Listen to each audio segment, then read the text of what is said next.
wabarakatuh. Salam sejahtera untuk kita semua. Perkenalkan, nama saya Selvidiana Melinda. Saya salah satu dosen dari program studi Administrasi Pemerintahan Daerah, Fakultas Manajemen Pemerintahan di Institut Pemerintahan Dalam Negeri. Perkenankan, kali ini saya menjelaskan salah satu mata kuliah yang saya ampu, yaitu Kebijakan Publik dengan metode DIA, Delivery, Interaction, and Assessment. Video ini disusun bertujuan sebagai salah satu persyaratan sertifikasi dosen tahun 2025, yaitu pernyataan diri dosen dalam unjuk kerja Tridharma Perguruan Tinggi atau PDD UKT-PT, khususnya pada aspek pengajaran. Saya akan memberikan deskripsi dan informasi umum dari mata kuliah Kebijakan Publik. Mata kuliah ini merupakan mata kuliah wajib pada semester 4 untuk peraja program Administrasi Pemerintahan Daerah dengan bobot 2 SKS teori.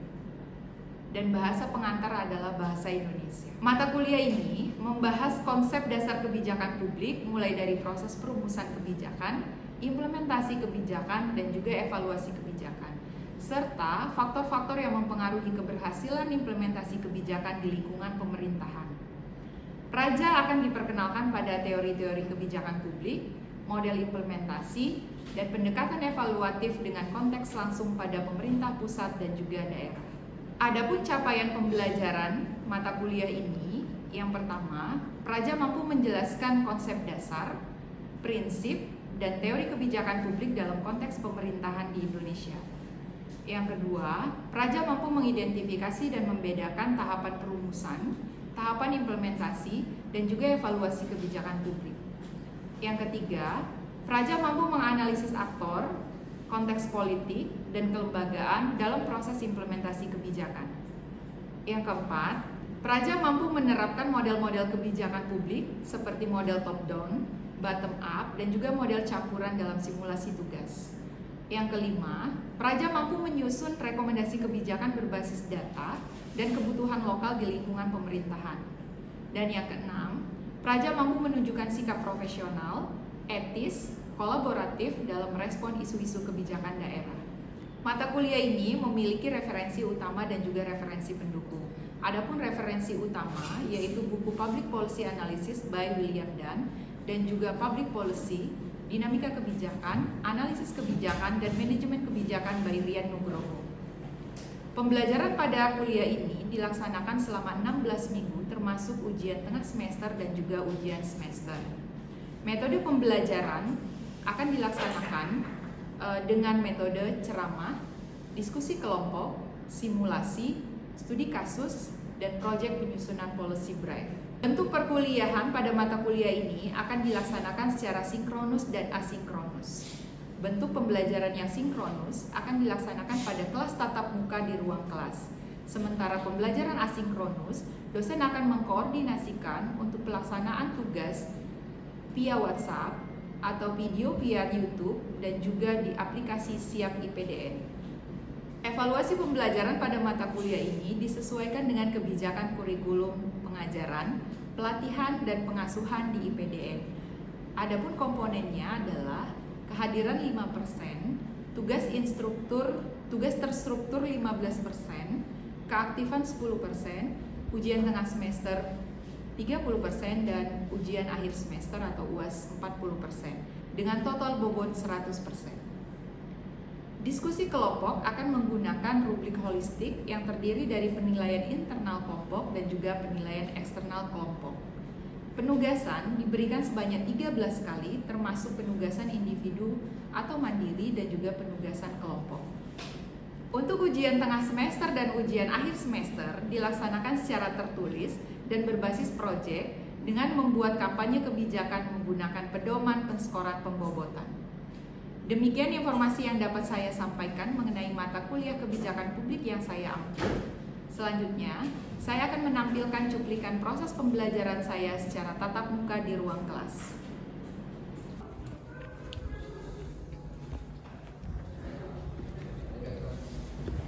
Selamat pagi.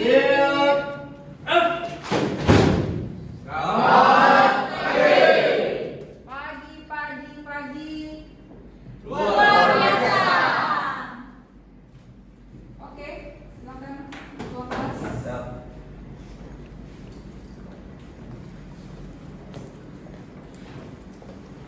Baik, mohon izin Bu dosen, mohon izin rekan-rekan.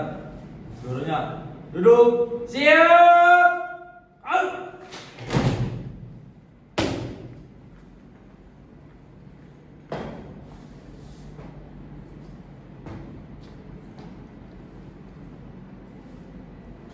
Lapor kelas D2 jumlah 18 siap ikuti perkuliahan. Lanjutkan dengan berdoa. Lanjutkan.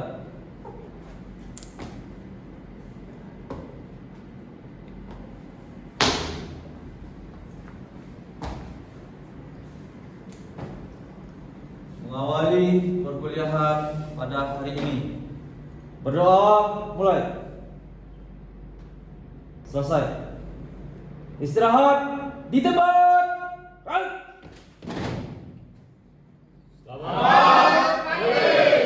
Pagi semuanya.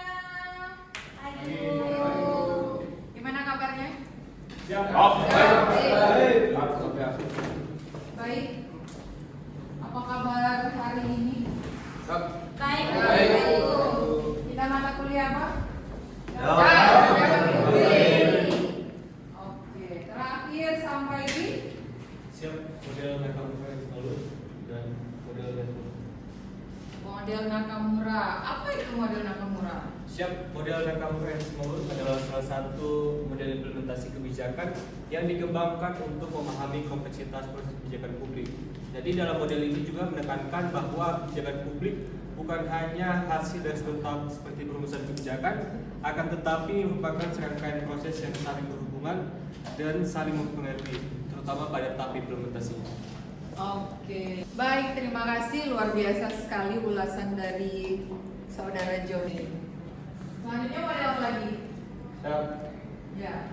Baik, yang model kedua yang dipelajari minggu lalu yaitu model networking atau model jaringan, yang dimana untuk mencapai suatu keberhasilan dari implementasi kebijakan yang bersifat inovasi atau yang baru diperlukan, yang dimana ketika ada kebijakan itu difokuskan kepada aktor inti atau aktor sentral, yang dimana aktor sentral tersebut menyebarluaskan ke jaringan-jaringannya, kemudian jaringan-jaringan tersebut menyebarkan lagi sampai ke masyarakat.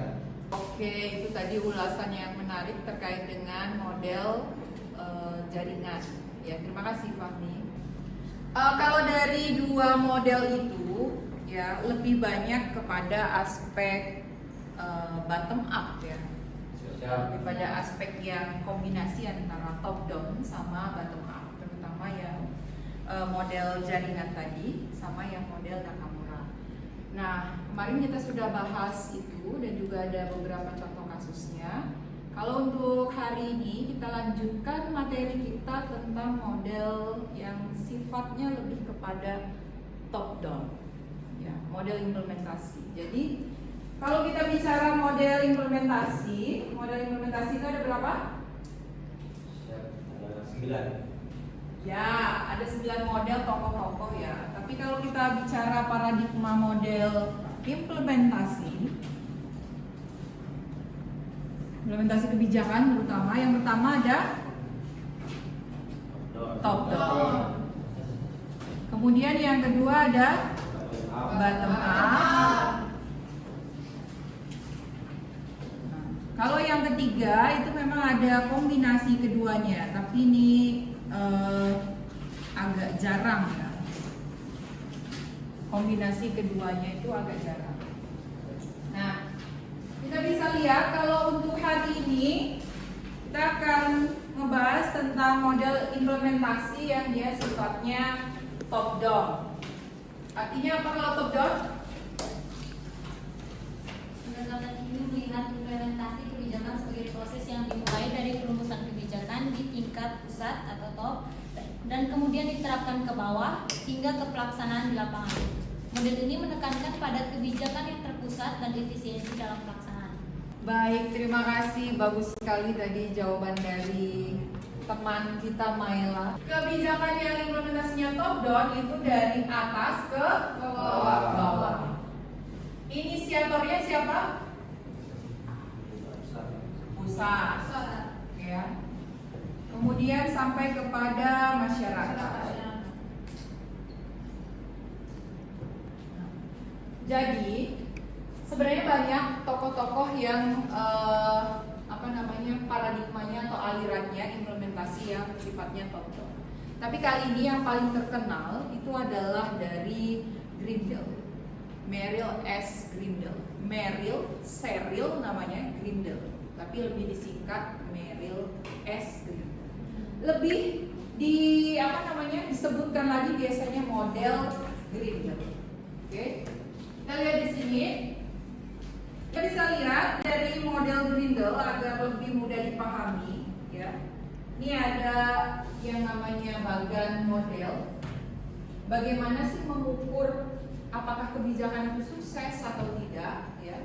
Kita lihat dari aspek ini. Ini menurut si Grindel, ya. Jadi Grindel ini seorang ilmuwan di Harvard, Harvard University Amerika. Beliau ini ilmuwan public policy. Pada tahun 1980 menulis tentang buku tentang kebijakan publik, public policy in the third world, ya. Yang paling ditekankan dari model ini adalah ketika kita mau melihat apakah kebijakan itu dapat berhasil atau tidak, itu dengan adanya dua aspek utama, yaitu content of policy sama konteks implementation. Content of policy itu artinya apa sih kebijakannya, isi kebijakan itu, rancangan kebijakan itu seperti apa, ya. Kemudian kebijakan itu diimplementasikan dan di konteks yang seperti apa. Misalnya kalau kita lihat di sini ada regime karakteristik. Artinya kita bisa melihat kalau kita di konsep pemerintah daerah, kita bisa melihat regime karakteristik dari kepemimpinan di daerah tersebut seperti apa, ya. Nah, kita lihat dari awal content of policy. Apa yang perlu diperhatikan di dalam konten kebijakan itu, ya. Yang pertama ada kepentingan, kemudian bagaimana manfaatnya, ya. Kemudian seberapa perubahan yang ingin kita harapkan, bagaimana proses perencanaan dan lain sebagainya. Adakah sumber daya yang mendukung kuat di dalam kebijakan tersebut? Nanti kita akan bedah, kita akan bahas, ambil contoh kasus program yang mungkin lagi happening saat ini, ya. Kemudian yang kedua, kita harus perhatikan juga menurut Grindel adalah konteks implementasinya. Kita lihat kekuasaan. Kita mau mengimplementasikan kebijakan makan bergizi gratis. Bagaimana kekuasaan di daerah? Ya, kebijakannya sudah bagus, isinya sudah bagus, tapi kemudian apakah ini akan berhasil? Kebijakan yang bagus itu di daerah yang tidak mendukung itu misalnya, atau daerah yang majemuk, atau daerah yang konflik. Nah, ini harus kita perhatikan. Kemudian karakteristik rejim atau institusinya, bagaimana birokrasi di sana juga mendukung di daerah, ya, level daerah, dan juga bagaimana tanggung jawab sama bentuk timbal baliknya pemerintah daerah terhadap kebijakan itu, merespon jika terjadi masalah di masyarakat. Dan jika masyarakat ada komplain, ya, itu harus seperti apa, jalurnya seperti apa. Dua hal ini yang penting sehingga nanti kita akan melihat outcome-nya, dampaknya. Apakah dia membawa dampak untuk masyarakat, individu atau grup, dan kemudian perubahannya serta penerimaannya di masyarakat itu seperti apa. Ini yang bisa kita lihat untuk mengukur apakah sukses atau tidak kebijakan tersebut. Ya, sampai sini bisa dipahami? Nah, kalau kita melihat ini memang sifatnya top down sekali, ya. Dari pemerintah banget, pemerintah yang melihat apakah kebijakan ini sudah begini, begitu, dan lain sebagainya. Oke. Nah, kalau kita lihat juga, kalau ibarat konteks, ini kan ada aktor yang harus mengimplementasikan. Aktor kebijakan itu dibagi menjadi 3, ya. Aktor kebijakan.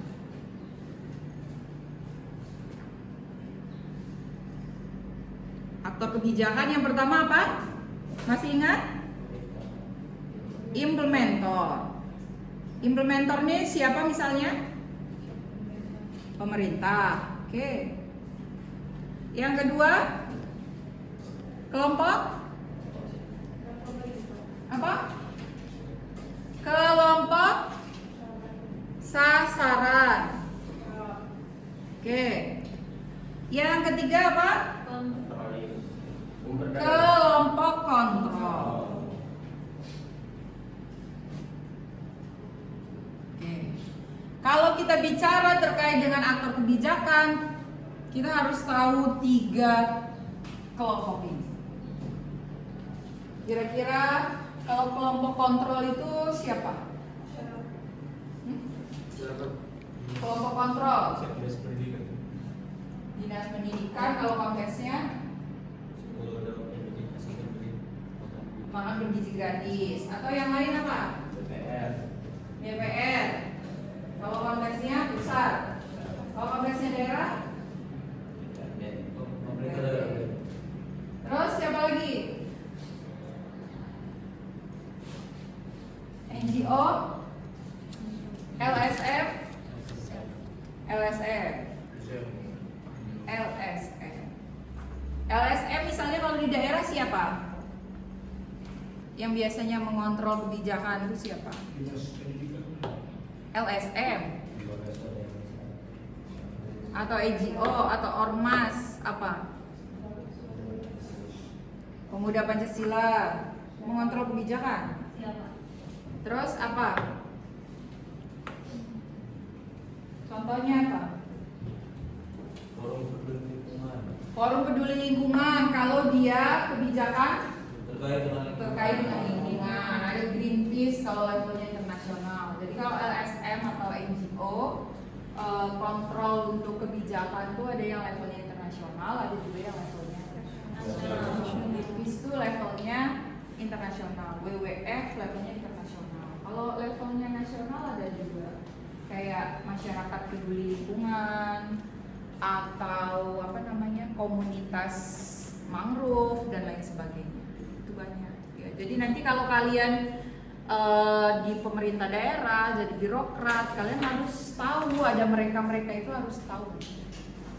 Nah, mereka itu bukan berarti musuh atau bukan berarti pesaing yang harus kalian taklukkan, tapi mereka itu adalah kelompok kontrol untuk kebijakan-kebijakan yang kita laksanakan. Karena biasanya pemerintah daerah, kalian nanti akan menjadi birokrat di daerah, itu menjadi implementer dari kebijakan, akan masuk ke dalam kelompok implementer kebijakan.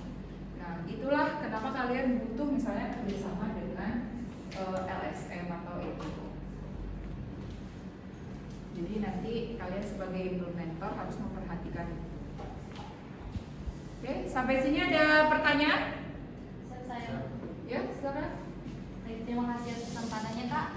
Di sini saya ingin bertanya, jika sebuah kebijakan isinya sudah bagus, tetapi dalam pelaksanaannya gagal, jadi di sini siapa pihak yang akan bertanggung jawab? Oke, sekarang contoh kasusnya kebijakan apa dulu? Jadi seperti ini kan yang lagi tren sekarang kan misalnya makan bergizi gratis ya Kak. Misalnya nanti dalam pelaksanaannya ada kegagalan itu, kira-kira siapa yang? Kalau kita bicara siapa yang paling bertanggung jawab, ya. Kalau bicara kelompok ini ya, aktor kebijakan, ada implementer, ada kelompok sasaran, ada kelompok kontrol gitu. Kita lihat dulu, kita analisa poin di manakah kegagalan dari kebijakan itu, ya kan? Kalau misalnya poin kegagalannya ada di konteks implementasi, terutama bagian kekuasaan, jadi kita bicara birokrasi. Nah, yang birokrasi di level mana nih yang bermasalah? Atau yang mungkin ada gangguannya untuk mengimplementasikan kebijakan itu. Misalnya mengimplementasikan makan bergizi gratis. Kan ada Badan Gizi Nasional turun ke pemerintah daerah. Nah, kita cek di pemerintah daerah itu seperti apa. Gitu. Jadi berhasil atau tidaknya kebijakan, kalau kita mau pakai konsepnya Grindel, kita lihat dari 2 aspek itu. Gitu. Kalau misalnya ya aspek konteksnya atau aspek aktornya yang paling bermasalah, ya berarti kita harus menjadikan bahan evaluasi, fokus untuk di tahun selanjutnya, karena pendanaan anggaran untuk kebijakan itu kan setahun sekali biasanya. Fokus di tahun selanjutnya itu adalah bagaimana koordinasi di level pemerintah daerah. Kalau di situ ada miss yang kurang berkenan atau yang kurang kurang tepat gitu implementasinya. Mungkin ada komunikasi yang tidak tepat, atau mungkin ada penjelasan inti atau konten dari kebijakan itu yang belum bisa diserap dengan baik oleh pemerintah daerah.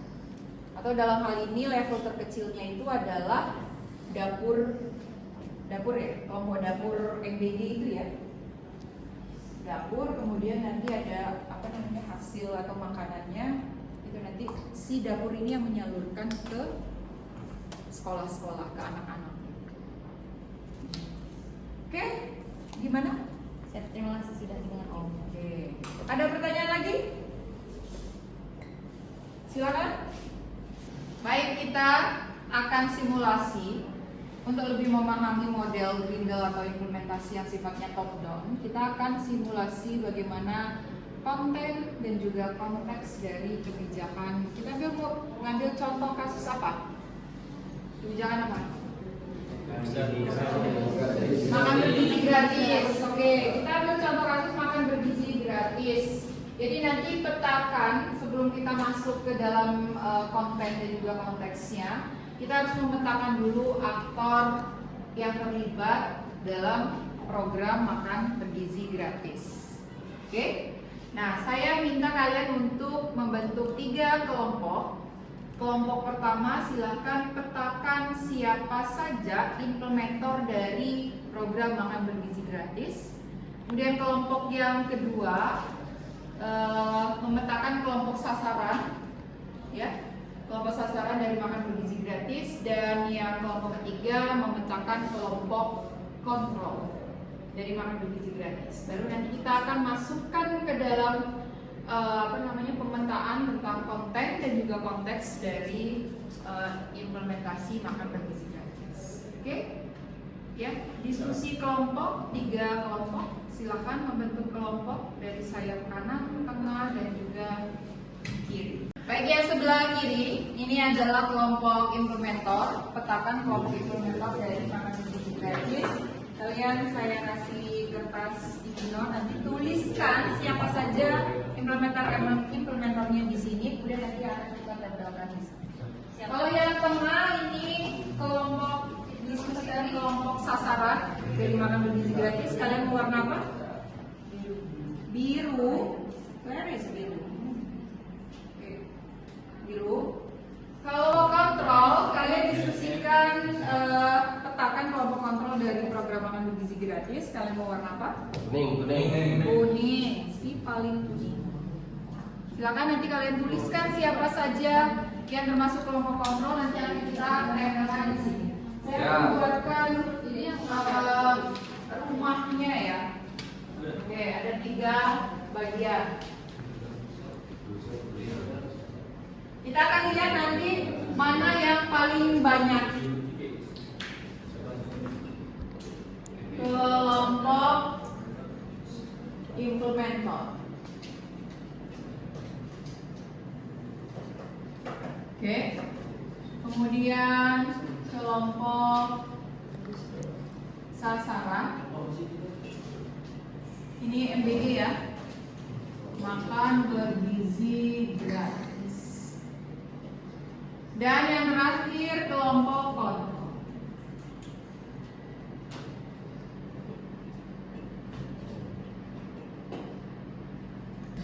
Waktunya 5 menit saja untuk diskusi. Silakan.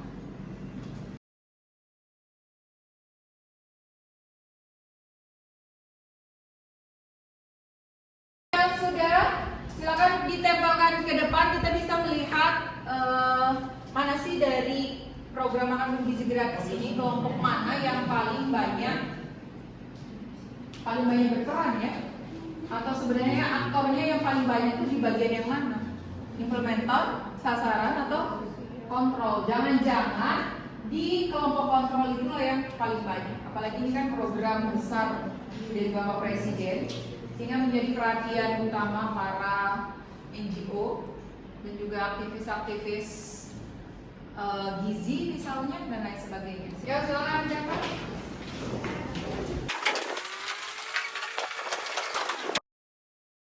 Kita sudah lihat, terima kasih. Kita sudah lihat di sini ada implementer, ada yang pertama pemerintah pusat, Kemdikbud, Ristek, Kemenkes, kemudian Kemenkeu, Kemensos, Kemendagri. Oke. Kemudian yang kedua pemerintah daerah, yang ketiga sekolah dan tenaga pendidik dan puskesmas. Mungkin dapur ya, oh dapur nih konteksnya pemerintah daerah ya. Daerah. Kemudian kelompok sasaran, anak sekolah, remaja putri, siswa, SLB, masyarakat miskin, anak, siswa 3T. Kelompok kontrol ada BPK, oke, dari level pusat. Kemudian ini inspektorat, komite sekolah, media massa, good, LSM, akademisi dan peneliti kebijakan. Yang nulis media massa siapa? Kenapa media massa? Siap, karena media massa itu mengontrol langsung secara kegiatannya supaya masyarakat tahu secara transparan apakah kegiatan makanan bergizi gratis sudah berjalan baik atau belum, melihat kualitas makanan dan kelayakan makanannya. Oke, terima kasih. Baik, kita sudah melakukan simulasi tadi pemetaan. Nanti aktor-aktor ini akan kita petakan ke dalam konten dan juga konteks implementasi kebijakan menurut modelnya Grindel untuk studi kasus yang akan bergizi gratis. Ya. Saya rasa untuk simulasi kali ini sudah cukup baik. Kalian sudah merespon dan juga antusias, jawaban-jawaban yang kalian berikan itu sudah bagus. Oke, sebelum saya akhiri, ya, siapa yang bisa mereview kembali apa materi kita pada hari ini? Silakan, siapa? Siap. Oke, silakan Haikal mereview pertemuan kita hari ini. Siap, mohon izin Ibu dosen, izin menjelaskan bahwa kesimpulan yang saya dapat bahwasannya implementasi menurut teori Grindel ini adalah yaitu ada dua unsur penting, yaitu yang pertama ada content of policy dan konteks implementation. Baik, terima kasih Haikal atas reviewnya. Silakan kembali ke tempat. Ternyata Haikal menyimak selama proses penjelasan kita dari tadi. Baik, cukup sekian pertemuan kita hari ini. Untuk pertemuan berikutnya saya akan memberikan tugas. Nanti akan kalian cek juga di Siap IPDN, cek di akun masing-masing. Ya, tugasnya nanti dibaca di sana. Kalau hari ini kita sudah memahami tentang model implementasi yang sifatnya top down, maka berikutnya pertemuan berikutnya kita akan membahas tentang model implementasi yang sifatnya bottom up. Salah satunya ada dari konsep teorinya Paul Sabatier. Kalian bisa cek, nanti materinya bisa cek di Siap IPDN. Oke? Gimana, ada pertanyaan, ada respon lagi? Baik, kalau begitu terima kasih. Saya akhiri. Wassalamualaikum warahmatullahi wabarakatuh. Waalaikumsalam warahmatullahi wabarakatuh. Siap.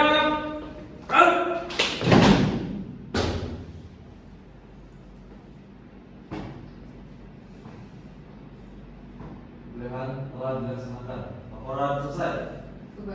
Bubarkan. Mengakhiri perkuliahan pada pagi hari ini. Berdoa mulai. Selesai. Istirahat di tempat. Terima